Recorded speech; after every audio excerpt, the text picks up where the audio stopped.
pessoal, tudo bom? Mais um episódio do Angels Podcast. Eu sou o Gustavo. E eu sou o Eduardo.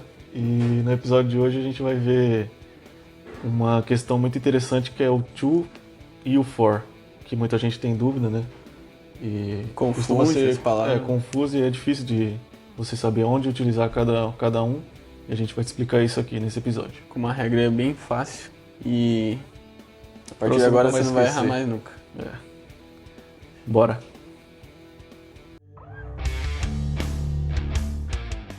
Okay guys, starting with the word for. For is a replacement of the word por in Portuguese. When you have a phrase in Portuguese, for example, obrigado por apoiar o nosso podcast, you can replace it with the word for, like thank you for supporting our podcast.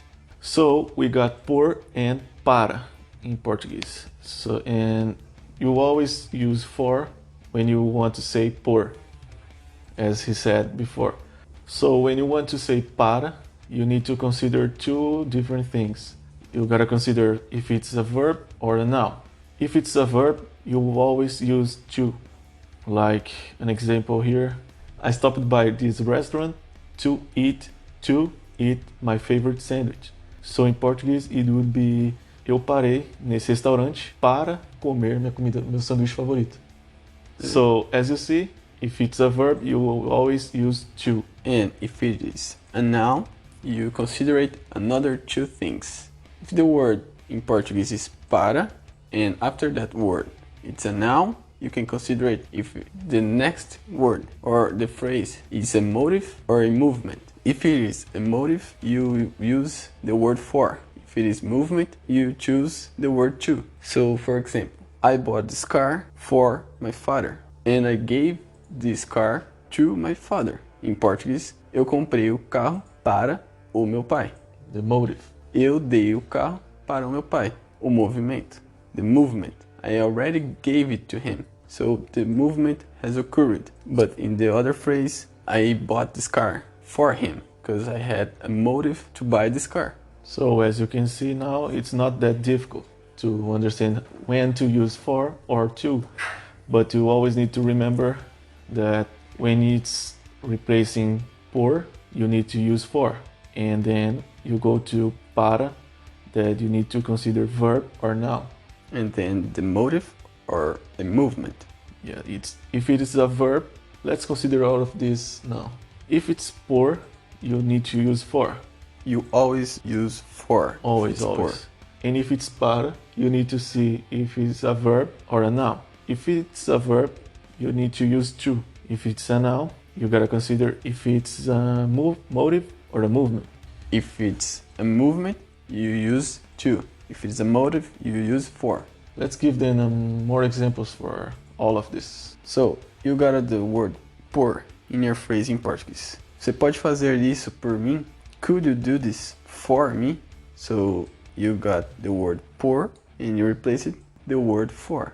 Let's go down to the word para. Using the word para, you gotta consider if it's a verb or a noun, like we said before. And if it's a verb, you gotta use to. An example. Eu estudo todo dia para ficar mais inteligente.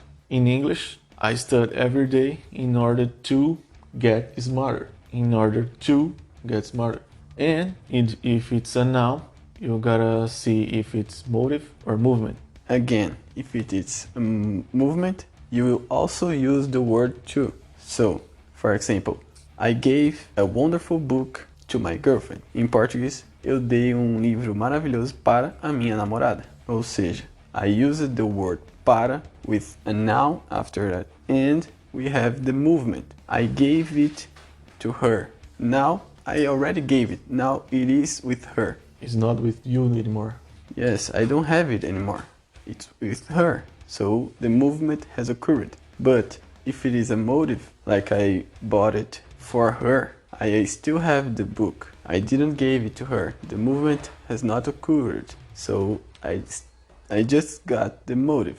So you gotta use the word for. Obrigado por ter nos ouvido em mais um episódio do Angels Podcast. Você achou interessante? Deixe seu like então para acompanhar mais episódios como esse e muitos outros. Nos sigam nas redes sociais, se inscreva no nosso canal e é isso, galera. Obrigado a todos. Até o próximo episódio. Muito obrigado a todos. Valeu, até mais.